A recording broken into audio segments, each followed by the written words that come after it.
Hi everyone, happy Monday. Welcome to the start of week 6. Just a couple more weeks left in this quad already.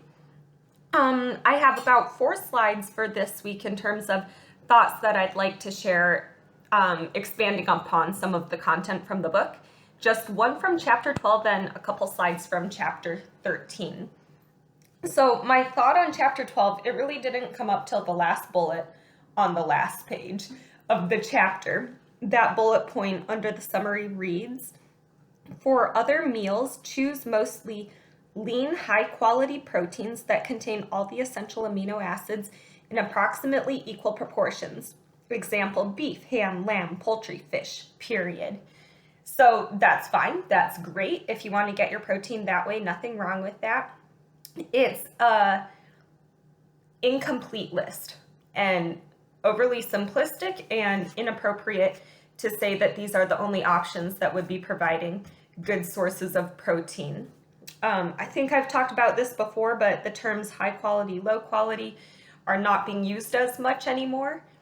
And there are complete sources of plant protein, such as any soy products, tofu, tempeh, edamame, soy nuts, soybeans, also quinoa. And then it's fine if you're eating a protein source that doesn't have all of the amino acids in the perfect ratio in and of itself, as long as that's not the only thing that you eat. If you're eating a balanced variety of many types of plant foods, you should be able to get those other amino acids from the other sources as well. It's really not the end of the world if you're not eating one food that provides everything in a so-called perfect ratio. So the takeaway from that was to choose protein sources that provide all of the essential amino acids that we need. And my more applied takeaway for you would be to don't limit yourself with how this is perceived. It's completely fine if you want to get that from meat, fish, poultry. It's not necessary. Okay, now moving into chapter 13. This is the part we're talking about immunity and nutrition. The top of page 385, there's a sentence that reads, "By avoiding foods that are high in animal fat, athletes are reducing their intake of fat-soluble vitamins and essential fatty acids." I think that's a terrible sentence because most sources of animal fat, think like the marbling in any type of animal product. So the marbling in steak, the white part on chicken that maybe you cut off, maybe you don't, the white part on bacon, all of those parts of solid fat, that is not rich in fat-soluble vitamins. Fat-soluble vitamins would be vitamins A, D, E, K. These are things in dark green leafies, among other sources as well, but like the fat part of the animal product that's being eaten are not great sources of fat-soluble vitamins at all. The advantage would be when you're eating foods that provide fat-soluble vitamins, for example, vegetables, it is helpful for absorption purposes to eat a food that provides fat. It does not need to come from animals, but any type of fat will do in terms of helping with the absorption.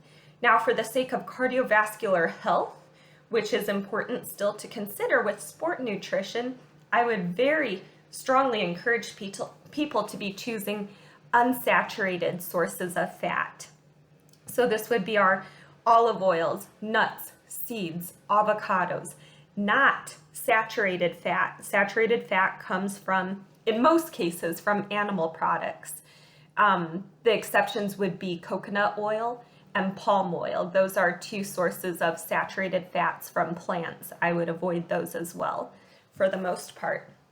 So the direct correlation between reducing animal fat and reducing vitamin intake, that is not established in the literature. So I think the point that's trying to be communicated is don't cut out fat so much that you're going to cut out the absorption of fat-soluble vitamins. But please, please, please, whether or not you eat meat, fish, or poultry, get your fat not from animal fat. That is not a good way of getting animal fat.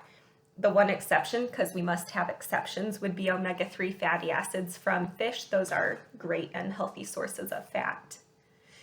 Other thing would be the very next page, page 386. It reads diets that are excessively high in carbohydrates. And I cut out some stuff because athletes do that for maximizing glycogen stores, but diets high in carbohydrates are generally low in meat products. That may be true. I'm the one who put italics here. And thus are low in protein. That is, again, a just gross jump to inappropriate conclusions there. So that could be the case for some people. That is certainly not the case all the time. I'm going to use myself as a case in point here. I don't eat meat, fish, or poultry. You guys are probably not surprised by that now. And I normally eat around 2,200 calories. Some days are more like 2,000. Some days are more like 2,500, but around 2,200 calories. And I get about 100 grams of protein a day without trying. Like, it just kind of happens. I make it a point to have protein at breakfast, lunch, dinner, normally a couple of snacks, and it just happens. And so to say that diets that are low in meat are low in protein is incorrect. That might happen for some people. It does not necessarily happen, and you don't need to eat exorbitant amounts of food to get high amounts of protein on a plant-based diet. Okay, last point on here would be also to present dairy products provide it's a great source of calcium, vitamin D, and B12, no doubt about that. Non-dairy alternatives, we have so many of them now. Soy milk, hemp milk, oat milk, almond milk, rice milk. What else am I forgetting?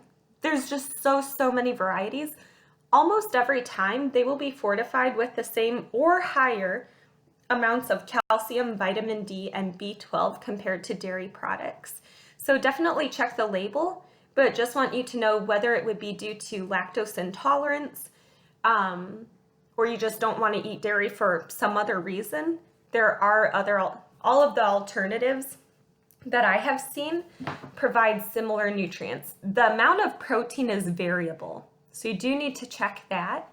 But for the vitamins and for the minerals, they're very, very similar to dairy.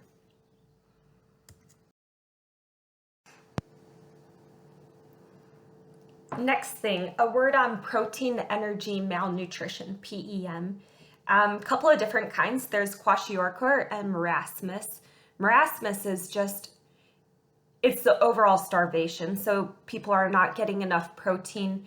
They're also not getting enough dietary fat or dietary carbohydrate. They're not getting enough calories, period. Kwashiorkor, a person might be consuming sufficient amounts of calories, but not getting enough from protein. And this is discussed on page 391, and certainly it would affect the immune system. It's not really discussed in context, however, in the book. And in the United States and other developed worlds, I've never seen an instance of protein energy malnutrition. This certainly does happen in developing countries. So I don't want to say that this is not a problem for our day and age. It certainly is, especially if anybody goes overseas to live in these different countries. But I don't want you to think, oh, I wonder if I have protein energy malnutrition, because I'm willing to bet money that nobody in this class probably has protein energy malnutrition. Probably nobody else that you know in this country either.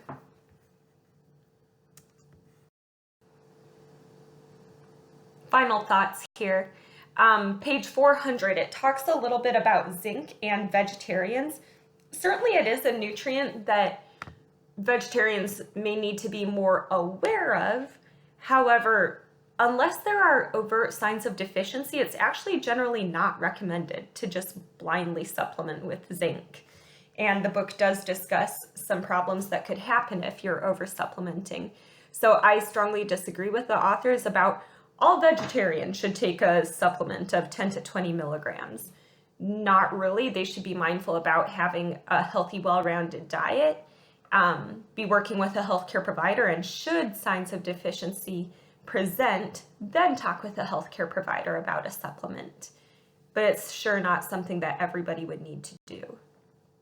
Last thing, the recommended dietary allowance for women ages 19 and older is 18, not 19 milligrams. So need to be getting at least 18 milligrams of iron, ladies. And that is it for this week. So probably 2 more of these videos, assuming that there are things that I'd like to clarify for the remaining chapters here. And I will be out of town this week, but I'll still be online most days. So as always, please reach out, email me. You can set up a time to do a phone call with me, or when I'm back in town next week, we can meet in person and just let me know how you're doing.